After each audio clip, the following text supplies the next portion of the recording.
ধরণীর ধুলি পথে সে যে মানিক ছড়ায় যায়, ধরণীর ধুলি পথে সে যে মানিক ছড়ায় যায়।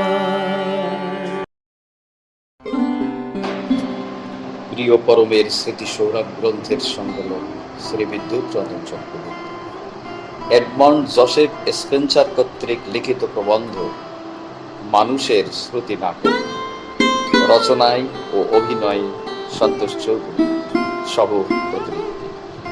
সুধী নাট্যামোদী দর্শক ও শ্রোতা মণ্ডলী, আমি এডমন্ড জোসেফ স্পেন্সার, সবাইকে জয়গুরু। জয়গুরু। আর আমি জ্যাক লেস্টার। আমরা দুজনাই শ্রী শ্রী ঠাকুর অনুকূল চন্দ্রকে দেখতে গিয়েছিলাম পাবনা জেলার হিমায়তপুরে। যতদূর মনে পড়ে তারিখটি ছিল 30শে আগস্ট 1945 সাল। আমরা যাকে দেখলাম তিনি একজন সাধারণ মানুষ। পরনে ছিল তার বাঙালির প্রচলিত পোশাক। একটি গাছের তলায় সাধারণ বেঞ্চের উপর বসেছিলেন তিনি। আশেপাশে ছিল কয়েকজন নরনারী আর গোটা চারেক ছাগল ও ছাগল ছানা। আমাদের সঙ্গের একজন সৈন্যদক্ষ বলেছিলেন, পরিবেশটা যেন বাইবেলের যুগের কথা স্মরণ করিয়ে দিচ্ছে। বিভিন্ন বিষয় নিয়ে আলাপ আলোচনা চলছে। আমি প্রথমেই জানতে চাইলাম, আপনি কি বা কোন আদর্শ প্রচার করেন? তিনি আমার কথার কোনো উত্তর দিলেন না। সম্মুখে উপস্থিত লোকদের দেখিয়ে বললেন, ওদের জিজ্ঞাসা করো।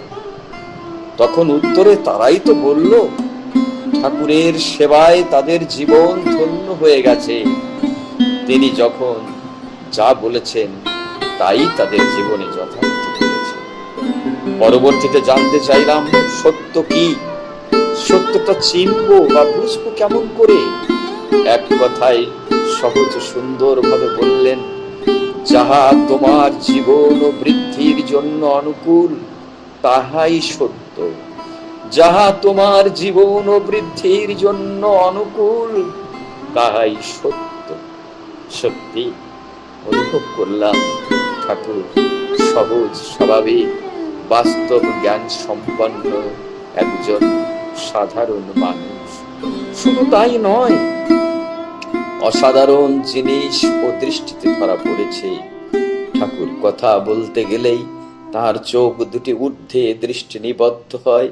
হাঁটতে গেলে পা দুটি যেন শূন্যের উপর দিয়ে চলে, মাটি স্পর্শ করে না। প্রাণ খোলা শিশুর মতো অফুরন্ত তার হাসি। সত্যি আমারও দেখে মনে হয়েছে তিনি সাধারণ নন, অনন্য সাধারণ। আমি আরো জিজ্ঞাসা করেছিলাম, প্রাচ্যে এত আধ্যাত্মিক পুরুষের আবির্ভাব ঘটছে, কিন্তু পাশ্চাত্যের কি হবে? সেখানেই যে অবতার মহাপুরুষের প্রয়োজন বেশি। এ প্রশ্ন শুনে তিনি কি বললেন? শ্রী শ্রী ঠাকুর সহাস্য উত্তর দিলেন, পূর্ব ও পশ্চিম একই সময়ে সূর্যকে দেখতে পারে না, কিন্তু একজন যখন সূর্যকে দেখে অপরজন তখন চাঁদকে দেখতে পায়। বাহ, অপূর্ব অপূর্ব কথা, খুব সুন্দর কথা, একেবারে বিজ্ঞান ভিত্তিক, যুক্তিসঙ্গত। জানো লেস্টার, দলে দলে মানুষ যখন তাদের নানাবিধ সমস্যার সমাধানী সূত্র পাওয়ার জন্য ঠাকুরের কাছে আসছেন, ঠাকুর কত সহজ ভাবে মীমাংসা করে জল করে দিচ্ছেন। তার সুবিচার পদ্ধতি আমাকে স্মরণ করিয়ে দিচ্ছিল 13 শতাব্দীর ফ্রান্সের সেই সেন্ট লুইয়ের বৃক্ষতলের বিচারালয়ের কথা। হ্যাঁ, আমিও যখন শ্রী শ্রী ঠাকুরের সঙ্গে সাক্ষাৎ করতে গেলাম, তখন ভক্ত পরিমণ্ডলে একটা শান্ত পরিবেশে আলোচনা চলছিল।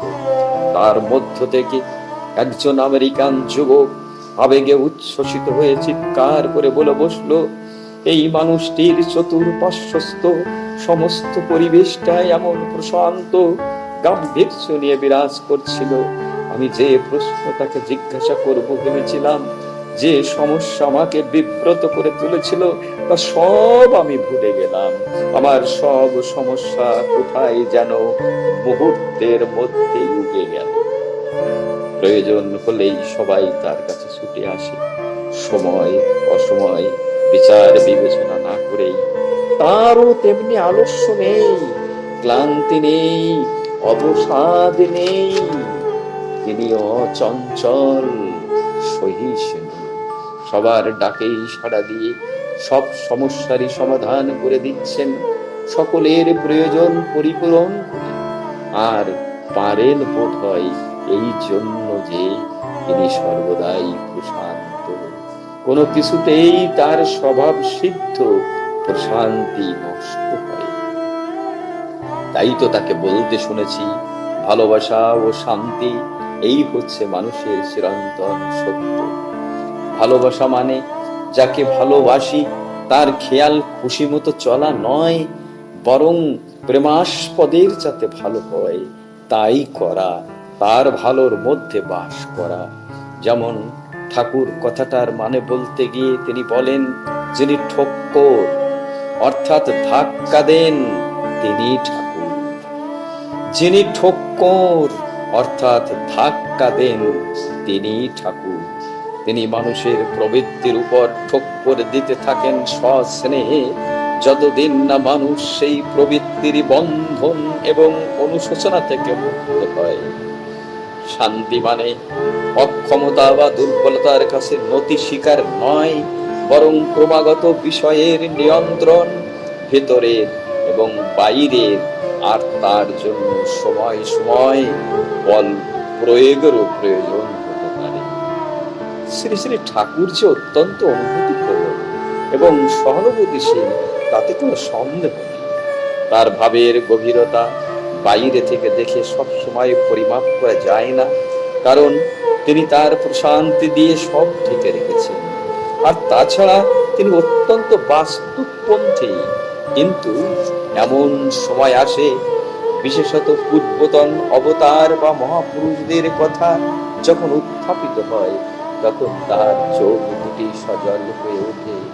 কিন্তু তা সত্ত্বেও লোকে তখন বোঝে এ তার হতাশার দুঃখের অশ্রু নয়। ইচ্ছা করলে তিনি প্রয়োজনারূপ সবকিছুই নিয়ন্ত্রণ করতে পারেন। ঠাকুর এতগুলো লোককে যে খুশি করতে পারেন তার আর একটা কারণ বোধহয় এই যে তার জীবনটা বৈচিত্র্যময়। মানুষকে জানা এবং তাদের অভিজ্ঞতাগুলো নিজের জীবনে বোধ করার ছিল তার বরাবরের ঝোঁক। ছোটবেলা থেকে কেবল মানুষ খুঁজে বেড়ানোই তার কাজ। যদি জানতেন তার পরিচিত কেউ চলে যাচ্ছে, অমনি ছুটে চলে যেতেন স্টিমার ঘাটে তাকে দেখবার জন্য। দেশের নানা জায়গায় ঘুরে বেরিয়েছেন মানুষের খোঁজে। স্টিমার ঘাটে কুলির মাল নিজে বহন করেছেন, ফিরে তাকাননি পয়সার জন্যে। জোর করে কেউ গছিয়ে দিলে কুলিদের তা দিয়ে দিয়েছেন। কুলির কাজের অভিজ্ঞতা লাভের জন্যেই তা করেছিলেন। ছেলে বয়স থেকেই গ্রামের খারাপ ছেলেদের সঙ্গে মিশে তাদের ভালো করেছেন। দানের ব্যাপারে ছিলেন বেপরোয়া মুক্ত হস্ত। ছাত্রাবস্থায় যাদের প্রয়োজন বেশি তাদের নিজের জামা কাপড় খুলে দিতেন। আর একটা ব্যাপার তিনি বলেন, মাই আমার গুরু ও শিক্ষক। আমি যা কিছু করি মার ইচ্ছাকে পূরণ করার জন্যই করি। যখন তার বেশ বয়স হয়েছে তখনও মায়ের কোলে যেয়ে বসতেন। তার মায়ের প্রতি ভক্তির ফলেই নারী জাতির প্রতি তাকে শ্রদ্ধা সম্পন্ন করে তুলেছে। প্রত্যেক নারীকেই এই জন্যেই তিনি মা বলে সম্বোধন করেন। ঠাকুরের কাছে নারী মাত্রই মা। তিনি মনে করেন যে কোনো মেয়ে যদি যথার্থ ভালোবেসে কোনো পুরুষকে সেবা করতে চায়, তার সন্তানকে গর্ভে ধারণ করে ধন্য হতে চায়, তাহলে সেই মেয়েকে বিয়ে না করে ফিরিয়ে দেওয়া অনুচিত। তার ফলে সেই মেয়ের জীবনটাই ব্যর্থ হয়ে যেতে পারে। এইভাবে চললে কোন পুরুষের হয়তো বহু স্ত্রী গ্রহণেরও প্রয়োজন হতে পারে, কিন্তু সেক্ষেত্রে পূর্বের স্ত্রীর সম্মতি নেওয়া প্রয়োজন। ঠাকুর মনে করেন পুরুষ বহুগামী এবং নারী একগামী। এসব কিছু ভেবে বুঝি আমি আবার নিজেকে জিজ্ঞাসা করি, ঠাকুর ঠাকুর কেমন ধারালো? তার সবকিছু যেন একাধারে রাজকীয় এবং অত্যন্ত সাধারণ। তার গড়গড়ার নলটি পর্যন্ত সুষ্ঠু এবং বৈশিষ্ট্যপূর্ণ। আশ্চর্য মানুষ তিনি।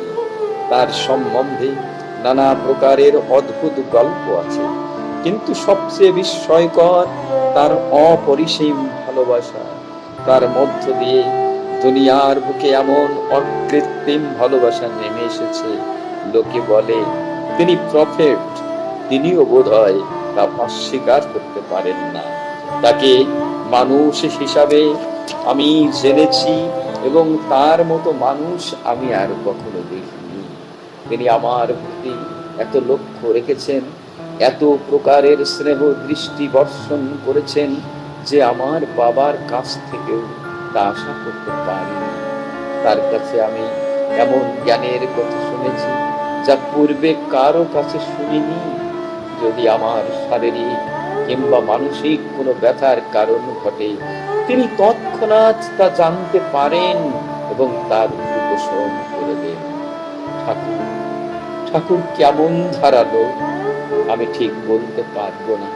তিনি নিশ্চয়ই অসাধারণ শক্তি সম্পন্ন প্রকাণ্ড ব্যক্তিত্বের অধিকারী। সার্বজনীন কাঠামোতে গড়া স্বপ্নের জাল বোনেন, মানুষকে যুক্ত করে তোলেন। কোমল হতে কোমল, কঠিন হতে কঠিন, কিছুই চান না, অথচ সব কিছুই চাই। লজ্জাহীন ভিক্ষু, কিন্তু দানে মুক্ত হস্ত। মূর্তিমান বিধি, প্রচন্ড আণবিক শক্তিতে ভরপুর একজন মানুষ।